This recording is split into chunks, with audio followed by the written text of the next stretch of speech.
श्री लक्ष्मी की पूजा पाठ पद्धति स्थापना एवं उद्यापन समाप्ति। अपने घर पूजा की जगह पर गोबर का लेपन करें। अगर घर में फर्श लगा हो तो उसे गीले कपड़े से पोंछ कर साफ सुथरा करें। पूजा की जगह पर स्वास्तिक चिन्ह की रंगोली करके उस पर चौरंग या लकड़ी का पाट रखें। पाट के चारों तरफ से ही रंगोली करें। पाट के मध्य के कुछ चावल या गेहूं चक्राकार रखें, उन पर हल्दी कुमकुम डालें। स्वच्छ जल भरे हुए ताम्र कलश में दुर्वाएं, कसैली, सुपारी, सिक्का छोड़ें। कलश के मुंह पर 5 जाति के 5 पेड़ों की टहनियाँ या 5 जाति के पेड़ों के 5 पर्ण पत्ते रखकर उन पर एक नारियल भी रखें। यही नारियल समाप्ति के समय तक लेना है। कलश के बाहरी बाजू को हल्दी कुमकुम लगाएं। इस प्रकार से सजाए हुए कलश को पाट पर फैलाए हुए चावल या गेहूं के चक्राकार मध्य में रखें। इस पुस्तिका में श्री लक्ष्मी का चिन्ह यंत्र मंत्र के साथ छपवाया है। यह निकालकर कार्डबोर्ड पर चिपकाएं या फ्रेम करवा लें। यह तस्वीर कलश को आधार देकर सामने रखें, पास ही ₹1.25 सिक्के के रूप में रखें। समाप्ति तक यही ₹1.25 पूजा विधि के समय लेना आवश्यक है। समाप्ति के बाद यही ₹1.25 तिजोरी, गल्ले या अपने कोष में रखें। इसके बाद जल का आचमन करें। श्री लक्ष्मी की पंचोपचार पूजा करें।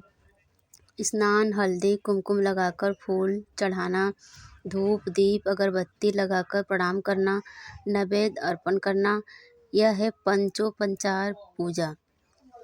श्री लक्ष्मी को स्नान कराते समय तस्वीर को खराब न करें। तुलसी पत्र से तस्वीर पर कुछ हल्के हल्के छींटे डालें।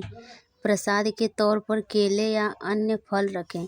साथ साथ दूध भी रखें। सामने पाठ पर बैठकर श्री लक्ष्मी व्रत कथा की कहानी पढ़ें। बाद में श्री लक्ष्मी महात्म्य पढ़ें या पढ़ने वाले से श्रवण करते रहें। नैवेद्य को अर्पण करके श्री लक्ष्मी के सामने हाथ जोड़कर बैठे और पोथी में दिए गए श्री लक्ष्मी नमनाष्टक को पढ़ें। इसके बाद अपने मन की इच्छा देवी के सामने प्रकट करें। वह पूर्ण करने के लिए प्रार्थना करें। बाद में आरती करके धूप दीप अर्चना करके देवी को साष्टांग चंदन करें। रात को फिर श्री लक्ष्मी की पंचोपचार पूजा करें। मिष्ठान का महानैवेद्य देवी अर्पण करें। गाय के लिए नैवेद्य का एक पान अलग रखें। इसके बाद सभी परिवार के लोग आनंद से भोजन करें। दूसरे दिन सुबह स्नान के बाद ताम्र कलश में रखी हुई टहनियाँ या पर्ण निवास के 5 विविध जगह पर रखें। कलश में रखा हुआ जल समुद्र, नदी, तालाब या तुलसी पौधे में छोड़ दें और पूजा स्थल पर हल्की कुमकुम डालकर श्री लक्ष्मी का स्मरण करके वंदन करें।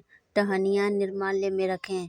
यह व्रत पूर्ण करने वाले को मैं सुखी करूँगी। यह बात खुद श्री लक्ष्मी ने पद्म पुराण में कथन की है। पूजा की समाप्ति विसर्जन के उपरांत ताम्र कलश में रखा हुआ पैसा, कसैली, ताम्र कलश पर रखा हुआ नारियल व पहले दिन से इकट्ठा किया हुआ सारा निर्माल्य समुद्र, नदी या तालाब के बहते पानी में छोड़कर वंदन करें।